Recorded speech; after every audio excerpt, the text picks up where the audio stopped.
this is what's inside of the valve cover.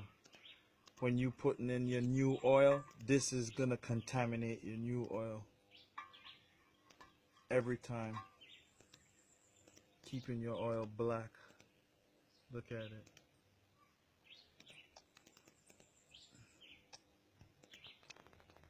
This is the valve cover that I washed already 10 times, flushed, gasoline, everything, and look.